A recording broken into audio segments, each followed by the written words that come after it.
How I got catfished by my best friend for 4 years. I was at work and the guy, the Daniel, walked in to order food. So I'm in shock, right? Like I'm in work mode, but I'm also like totally frazzled mentally. So I'm like taking his order and like the thoughts going through my brain is just like, wait, what?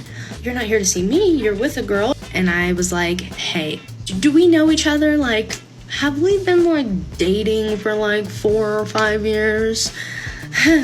And he was like, well, like I know of you, like I've seen you like on social media, whatever, but like, no, not like that. I need you to be honest with me. Were you pretending to be him this entire time? And she confessed to everything. This started when I was in 8th grade, okay? So this is like right when I turned like 13 years old. I'm young, I'm impressionable, I'm dumb, right? I had this best friend, okay? We were best friends. We hung out all the time, always at each other's houses for years, like just best friends. So she had been talking to this guy, and this guy's friend wanted to talk to me, I guess. So I start talking to this guy. His name is Daniel. That friend who had indirectly introduced us to each other became even more deeply involved in our relationship. Like if he would post something, she would send me a screenshot and be like, oh, I think he's talking about you. As our relationship progressed, you know, it went from like friendly to in love to a more deeper in love, where maybe sometimes we would exchange a dirty conversation, right?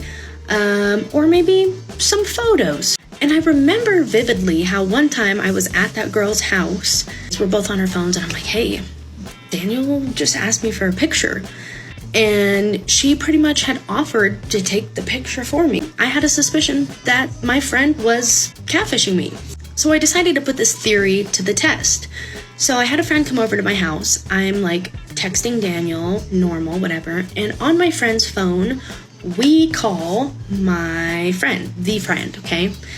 So I'm on the phone with her like, hey, what's up? Like, yeah, me and so are just hanging out. We're just thinking about you, whatever. So they're small talking. I get out my phone and I call Daniel. And I call him, and as the call is going through, my friend who's on the phone is like, oh, hey, hold on 1 second. Like, let me call you back. My mom's calling me. Me and Daniel really just completely stopped talking at that point. Years passed in high school. Me and that friend just kind of totally disconnected. And I kind of forgot about the whole thing, honestly. I randomly met the actual Daniel. I'm pretty much having a mental breakdown, right? Because I'm like, everything was a lie, it was not him, which essentially confirms it was that friend the whole time. So that's when I decided to text that friend, and I said, Daniel just came into the restaurant, and he doesn't know who I am. Were you pretending to be him this entire time?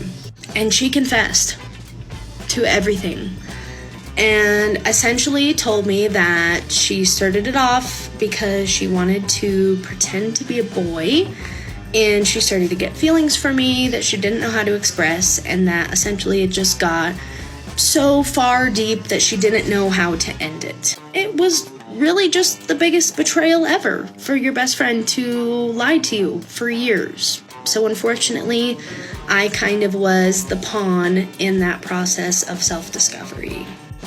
So that concludes my story. Obviously struggling with gender identity and anything like that is going to be awful at any age. But then also you're thinking about how your friend, first of all, didn't trust you enough to tell you how they felt or anything like that. And it might not have been trust, it might have just been not coming to terms with themselves yet. But in your own head, I bet it felt a bit like, was I not a good enough friend?